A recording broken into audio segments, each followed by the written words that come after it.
es un año, día 337. El tema de hoy, de la visión a la acción. Jackie Poyner se ha pasado la vida trabajando con los pobres y los indigentes, los pandilleros de las triadas, así como con los adictos a la heroína y el opio. Ha ayudado a miles de personas a salir de las drogas mediante el poder del Espíritu Santo. Ha visto transformaciones en multitud de vidas y ha tenido un tremendo impacto en la ciudad de Hong Kong. Jackie escribió: me he pasado más de la mitad de la vida en un lugar oscuro y maloliente porque tuve una visión de otra ciudad incendiada de luz. Ese era mi sueño. En ella no había más llanto, ni muerte, ni dolor. Los enfermos eran sanados, los adictos liberados, los hambrientos satisfechos, los huérfanos encontraban una familia, había casas para los desamparados y una nueva dignidad para los que habían vivido en la vergüenza. No tenía idea de cómo iba a lograr aquello, pero con un celo visionario me imaginaba presentándole a la ciudad amurallada la persona que podía cambiarlo todo, Jesús. La visión consiste en una santa insatisfacción, una profunda insatisfacción con las cosas como están, combinada con una clara imagen de cómo podrían ser. Es una imagen, una visualización mental del futuro que inspira esperanza. La visión sin acción es simplemente una ensoñación. La acción sin visión es una pesadilla, pero la visión combinada con la acción puede cambiar el mundo. Acompáñenme a leer Proverbios capítulo 29, versos del 10 al 18. La vamos a leer en la NBI, Nueva Versión Internacional. Los asesinos aborrecen a los íntegros, tratan de matar a los justos. El necio da rienda suelta a su ira, pero el sabio sabe dominarla. Cuando un gobernante se deja llevar por mentiras, todos sus oficiales se corrompen. Algo en común tienen el pobre y el opresor. A los dos el Señor les ha dado la vista. El rey que juzga al pobre según la verdad afirma su trono para siempre. La vara de la disciplina imparte sabiduría, pero el joven malcriado avergüenza a su madre. Cuando aumentan los impíos, también aumenta el pecado, pero los justos presenciarán su caída. Disciplina a tu hijo y te traerá tranquilidad, te dará muchas satisfacciones.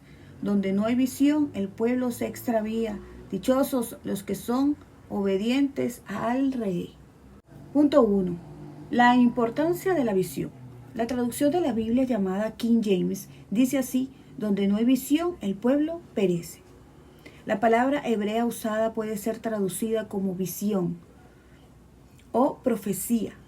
Se refiere a la comunicación de Dios a sus profetas, donde no hay una visión reveladora de Dios. A menudo suele darse la anarquía espiritual y política. El pueblo se desenfrena. Se puede leer en el verso 18 en la versión Reina Valera del 2015. La visión y el comedimiento deberían ir de la mano. La pasión y el sentimiento de urgencia moral que empuja a la visión pueden llevar a una ira desenfrenada. Pero como dice el autor, el necio da rienda suelta a su ira, pero el sabio sabe dominarla. En el verso 11 se puede leer: Jackie Poyner, junto con Martin Luther King y William Wilberforce y muchos otros, son ejemplos magníficos de líderes que mantienen en el punto adecuado esta tensión entre la visión y el comedimiento. En el resto del pasaje vemos los resultados tanto del buen liderazgo como del malo. Cuando prospera el impío, prospera el pecado. Se puede leer en el verso 16. Mientras que el rey que juzga al pobre según la verdad afirma su trono para siempre. Se puede leer en el verso 14. Acompáñame a orar. Señor, te pido que me ayudes a escuchar tu voz. Dame hoy una revelación renovada de quién eres. Amén. Vamos a estar leyendo 1 de Juan, capítulo 2 y capítulo 3. 1 de Juan, capítulo 2, verso 28. Y ahora, queridos hijos, permanezcan en Él para que, cuando se manifieste, podamos presentarnos ante Él confiadamente, seguros no de ser avergonzados en su venida. Si reconocen que Jesucristo es justo, reconozcan también que todo el que practica la justicia ha nacido de él. Primera de Juan, capítulo 3, verso 1. Fíjense qué gran amor nos ha dado el Padre, que se nos llame hijos de Dios, y lo somos. El mundo no nos conoce, precisamente porque no lo conoció a Él. Queridos hermanos, ahora somos hijos de Dios, pero todavía no se ha manifestado lo que habremos de ser. Sabemos, sin embargo, que cuando Cristo venga, seremos semejantes a Él, porque lo veremos tal como Él es. Todo el que tiene esta esperanza en Cristo se purifica a sí mismo, así como Él es puro. Todo el que comete pecado quebranta la ley. De hecho, el pecado es transgresión de la ley, pero ustedes saben que Jesucristo se manifestó para quitar nuestros pecados, y Él no tiene pecado. Todo el que permanece en Él no practica el pecado. Todo el que practica el pecado no lo ha visto ni lo ha conocido. Queridos hijos, que nadie los engañe. El que practica la justicia es justo, así como el justo. El que practica el pecado es del diablo, porque el diablo ha estado pecando desde el principio. El Hijo de Dios fue enviado precisamente para destruir las obras del diablo. Ninguno que haya nacido de Dios practica el pecado, porque la semilla de Dios permanece en él. No puede seguir pecando porque ha nacido de Dios. Así distinguimos entre los hijos de Dios y los hijos del diablo. El que no practica la justicia no es hijo de Dios, como tampoco lo es el que no ama a su hermano. Punto 2. El poder de la visión. Jesús tenía una visión muy clara para su vida y la combinó con la acción. Se manifestó para quitar nuestros pecados. Se puede leer en el capítulo 3, verso 5. Juan prosigue diciendo: el Hijo de Dios fue enviado precisamente para destruir las obras del diablo. En el verso 8 se pudo leer: por medio de su muerte y resurrección, Jesús se ha llevado tus pecados, destruyendo la obra del demonio. ¿Te das cuenta de cuánto te ama Dios? Fíjense qué gran amor nos ha dado el Padre, que se nos llamó hijos de Dios, y lo somos. Se puede leer en el verso 1. Dios tuvo la clara visión de enviar a su Hijo para morir por ti. Quiere prodigar su amor en ti. Su visión para ti es que un día llegues a ser como Jesús y a ver a Jesús tal como Él es. Se puede leer en el verso 2. Dios tiene una visión para tu vida. Tú también has de tener una visión para tu vida. Tu visión suprema tendrá que consistir en hacerte tan parecido a Jesús como sea posible en el presente. Todo el que tiene esta esperanza en Cristo se purifica a sí mismo, así como Él es puro. Se puede leer en el verso 3. La prueba para saber si eres un hijo de Dios es esta: ninguno que haya nacido de Dios practica el pecado, porque la semilla de Dios permanece en él. No puede practicar el pecado porque ha nacido de Dios. Así distinguimos entre los hijos de Dios y los hijos del diablo. El que no practica la justicia no es hijo de Dios, ni tampoco lo es el que no ama a su hermano. Se puede leer en los versos de 9 al 10. El amor y la práctica de la justicia son dos indicadores de que eres un hijo de Dios. Joyce Meyer escribe: yo solía ser una pecadora a tiempo completo y de vez en cuando, por accidente, hacía algo bien, pero ahora que he pasado muchos años desarrollando una profunda relación personal con Dios, sigo cometiendo errores, pero ni de lejos tanto como en el pasado. No estoy donde debería estar, pero gracias a Dios tampoco estoy donde solía estar. No lo hago todo bien, pero sé que la actitud de mi corazón es la correcta. Tu visión debería consistir en estar cerca de Jesús. Permanezcamos en Él para que cuando se manifieste podamos presentarnos ante Él, confiadamente seguros de no ser avergonzados en su venida. Se puede leer el capítulo 2, verso 28. Esta debería ser la visión primordial para tu vida. Puede darse que nos enfoquemos en cosas específicas que creamos que Dios nos está llamando a hacer. Normalmente son buenas, y aún así estemos desatendiendo la visión de conjunto de nuestra vida. A Dios le importa mucho más cómo vive tu vida que lo que consigas con ella. Nuestros llamados individuales son buenos e importantes, pero nuestra misión primordial para la vida siempre tendrá que consistir en acercarnos más y más a Jesús. Acompáñame a orar. Señor, gracias por tu extraordinaria visión para mí.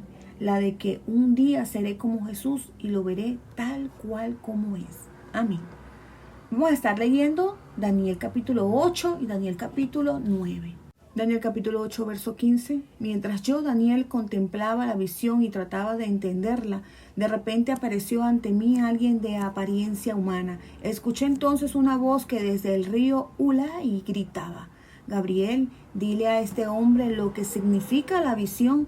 Cuando él se acercó al lugar donde estaba, me aterroricé y caí rostro en tierra. Me dijo: hijo de hombre, entiende que la visión se refiere al tiempo del fin.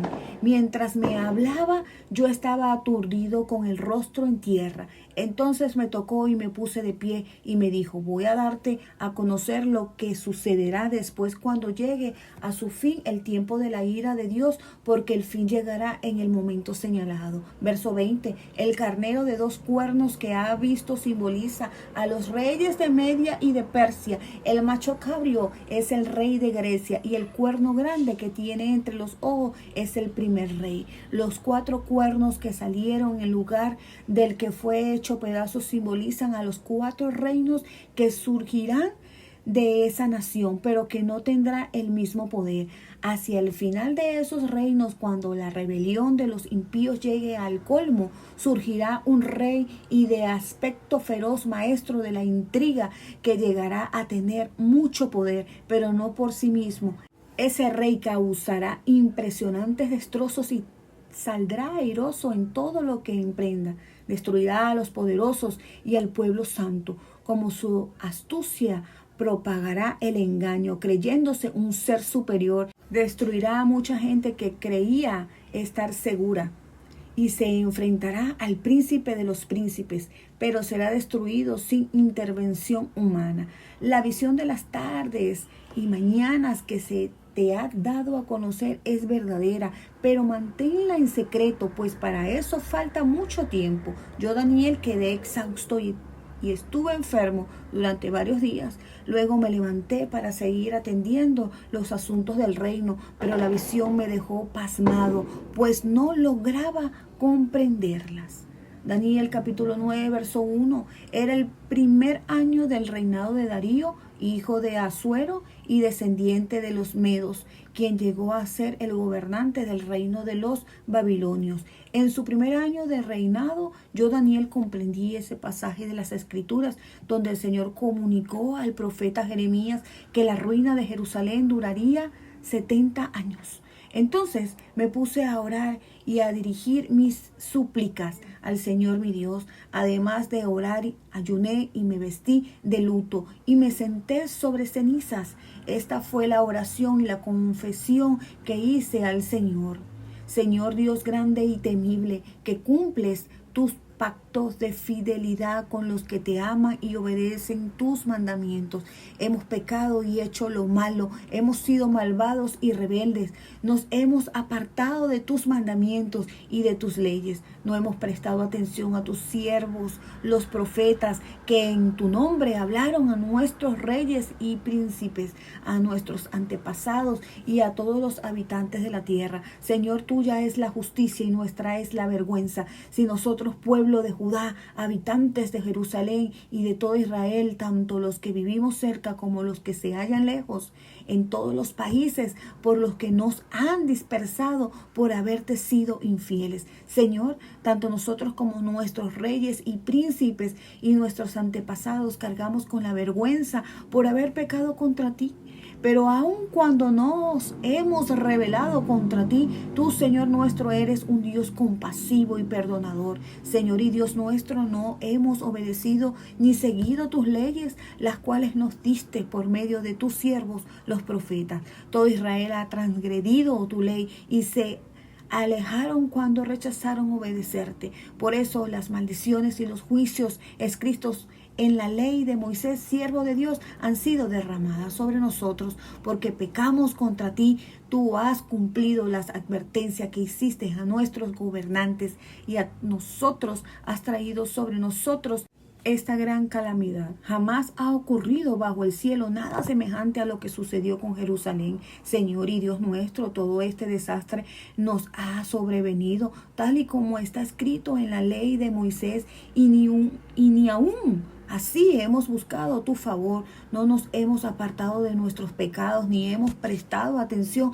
a tu verdad. El Señor no dudó en traer sobre nosotros esta calamidad, porque el Señor nuestro Dios es justo en todo lo que hace, y aún así no obedecimos. Y ahora, Señor y Dios nuestro, que con mano poderosa sacaste de Egipto a tu pueblo y te has hecho un hombre que permanece hasta este día, nosotros hemos pecado y hecho lo malo. Señor, de acuerdo con tus actos justos, por favor aparta tu ira y tu furor de Jerusalén, tu ciudad y tu monte santo. Por nuestros pecados y por la iniquidad de nuestros antepasados, Jerusalén y tu pueblo son objeto de burla de cuantos nos rodean. Y ahora, Dios nuestro, escucha las oraciones y súplicas de este siervo tuyo por causa de tu nombre, Señor. Haz resplandecer tu rostro sobre tu santuario que ha quedado desolado. Préstanos oído, Dios nuestro, abre los ojos y mira nuestra ruina y la ciudad sobre la cual se invoca tu nombre. Al hacerte estas peticiones, no apelamos a nuestra rectitud, sino a tu gran misericordia. Señor, escúchanos. Señor, perdónanos. Señor, atiéndenos y actúa, Dios mío, hazlo por tu honor y no tardes más. Tu nombre se invoca sobre tu ciudad y sobre tu pueblo. Aleluya. Punto 3. El cumplimiento de la visión. Daniel era un visionario en ambos sentidos de la palabra. Recibió una revelación divina, una visión, palabra que aparece en 7 ocasiones en Daniel 8, 15 al 27, y tuvo metas visionarias para su vida. En la primera mitad del pasaje de hoy, a Daniel le es dada la interpretación de su visión, revelación divina, por el ángel Gabriel. Se pudo leer en el verso 16, la primera vez que en la escritura se menciona a un ángel por su nombre. Gabriel explica a Daniel que la visión que ha visto tiene que ver con la hora final. Se pudo leer en el verso 17. Esta visión es verdadera, pero para eso falta mucho tiempo. Se pudo leer en el verso 26. Será tanto un cumplimiento histórico de la visión en aquel momento como un cumplimiento a largo plazo. El cumplimiento histórico se encuentra probablemente en un periodo particularmente oscuro de la historia judía, entre el año 175 y el año 164 a.C. Fueron dominados por un rey extranjero, Antíoco IV Epifanes, el cual persiguió a los judíos, proscribiendo el culto a Dios, desacralizando el templo y asesinando a millares de ellos. Y el espíritu que poseyó a Antíoco y le permitió conseguir un gran éxito mundano, se puede leer en los versos 23 y 25, es el mismo espíritu que inspirará al anticristo definitivo en los últimos días. Ver segunda de Tesalonicenses capítulo 2 versos de 3 al 8 y también ver Romanos capítulo 13 versos 11 y 14. Daniel profetizó que será destruido sin intervención humana. Se pudo leer en Daniel capítulo 8 verso 25. Las tropas de Antíoco marcharon sobre Jerusalén y masacraron a 80,000, imponiendo el culto a Zeus. Murió repentinamente en el año 164 a.C.